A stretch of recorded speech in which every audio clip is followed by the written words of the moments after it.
রোববার প্রথম দফার ভোট গ্রহণের মধ্য দিয়ে মিয়ানমারে শুরু হলো বিতর্কিত জাতীয় নির্বাচন। সামরিক সরকারের ঘোষণা অনুযায়ী মিয়ানমারের জাতীয় নির্বাচন হবে ৩ ধাপে। দ্বিতীয় ধাপ আগামী বছরের ১১ জানুয়ারি এবং ২৫ জানুয়ারি হবে তৃতীয় দফার ভোট গ্রহণ। জান্তা সরকারের দাবি, নিরাপত্তা পরিস্থিতি ও প্রশাসনিক সীমাবদ্ধতার কারণে একদিনে ভোট সম্ভব নয়। তবে বাস্তবে দেশের বড় অংশ এখনও সশস্ত্র সংঘাতের মধ্যে থাকায় সব নাগরিকের ভোটাধিকার নিশ্চিত হবে কিনা সে প্রশ্ন থেকেই যাচ্ছে। নির্বাচনের সবচেয়ে বড় বিতর্ক বিরোধী রাজনৈতিক শক্তির অনুপস্থিতি। প্রধান রাজনৈতিক দল অং সান সুচির national league for democracy NLD দেশটিতে নিষিদ্ধ।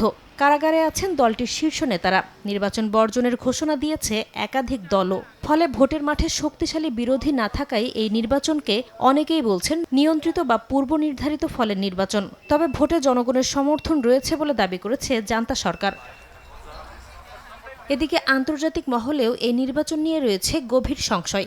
জাতিসংঘ ও ইউরোপীয় ইউনিয়ন বলছে, রাজনৈতিক বন্দীদের মুক্তি ও সহিংসতা বন্ধ না হলে অবাধ ও অন্তর্ভুক্তিমূলক নির্বাচন সম্ভব নয়। অন্যদিকে চীন ও রাশিয়ার তুলনামূলক নীরবতা জান্তা সরকারের জন্য কূটনৈতিক স্বস্তি তৈরি করেছে, যা আন্তর্জাতিক চাপ কিছুটা হলেও কমাতে সহায়ক ভূমিকা পালন করছে।